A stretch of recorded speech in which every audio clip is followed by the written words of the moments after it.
You tell the story in the book, and you tell the story of that to that point of a young lady who was sitting in this job, wanted a promotion, had been there for years, saw her counterparts who had been there for less time get promoted. And she's like, well, she thought if she just worked harder, and it's not about working harder. Working harder is the biggest trap known to man.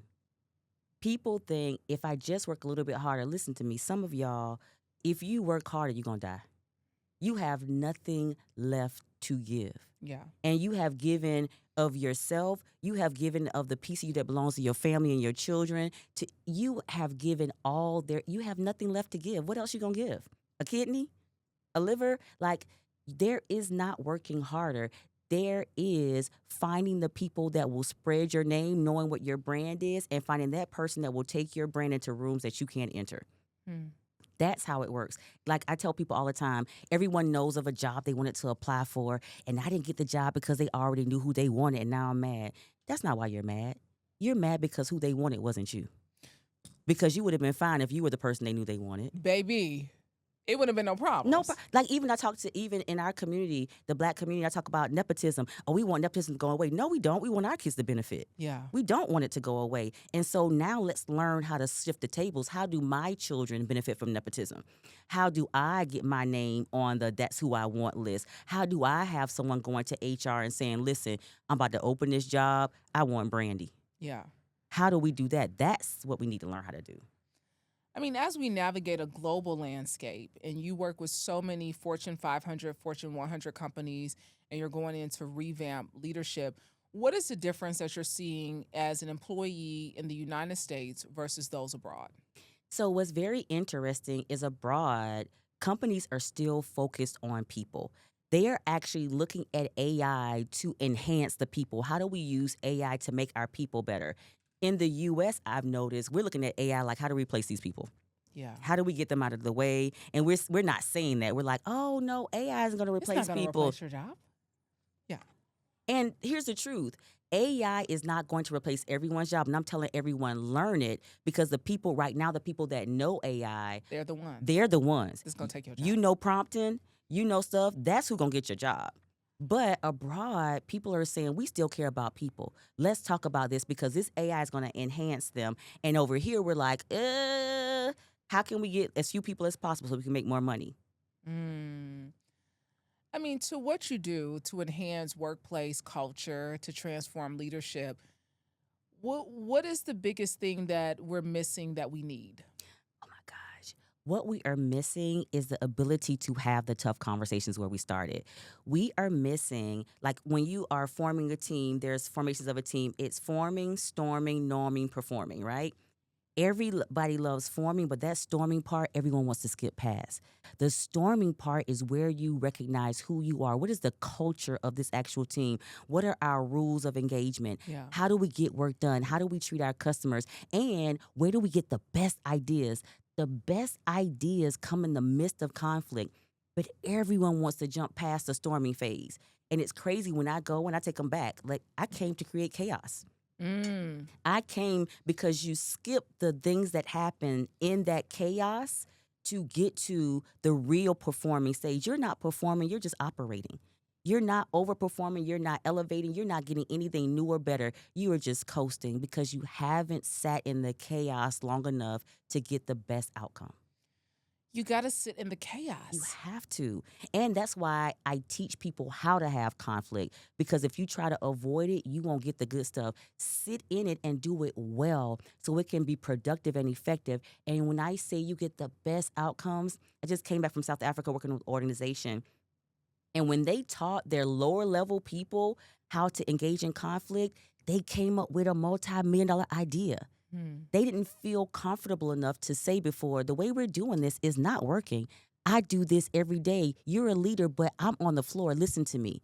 When they got the confidence to do that, why didn't you say something before?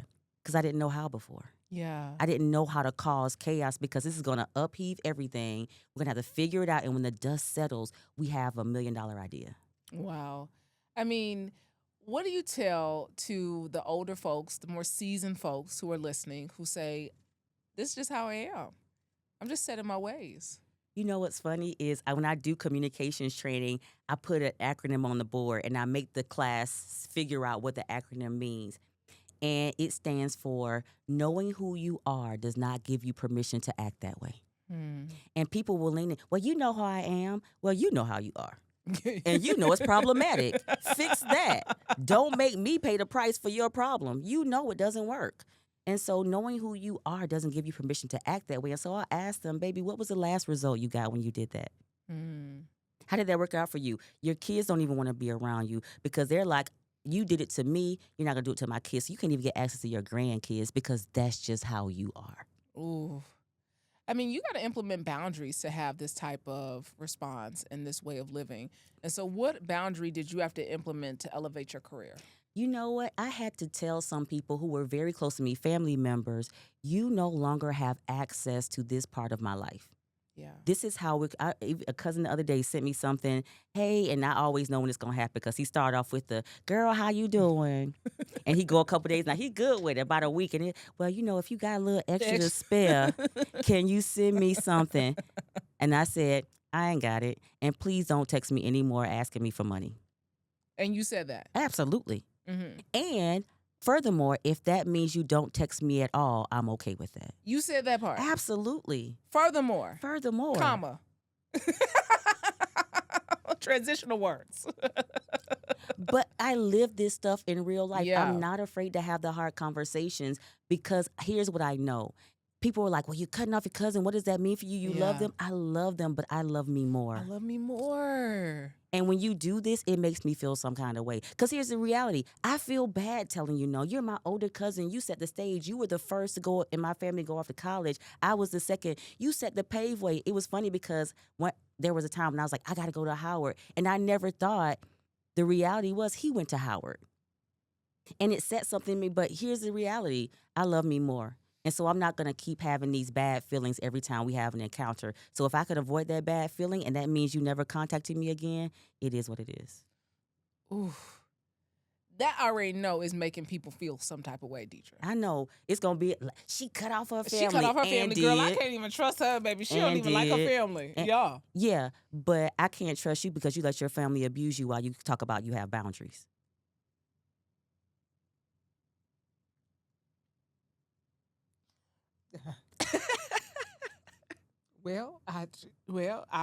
I'm just next caller.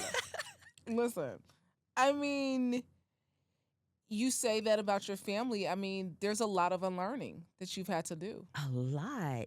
And it was a journey I wanted to go on because here's one thing we often don't acknowledge. When we have the way our family is and we accept it, what we often don't say is, I never liked that. Yeah. I never liked that. I knew how to scream. I knew how to yell. And baby, I could still go toe to toe. But I always knew I didn't like it. So even now when my family gets to screaming, all right, y'all, I'm out. Let everybody get your stuff. Listen, I'm color purple. Oh, time to go. Yeah. Yeah. I can't do it anymore because I always knew I didn't like it. And I've been delivered from it. I refuse to go back. If that blessed you, trust me, you've only scratched the surface. There's so much more wisdom, truth, and transformation waiting in the full conversation. Click the link in the caption below to watch the entire interview. And don't forget to like, comment, and subscribe so you never miss an episode of Vault Empowers Talks.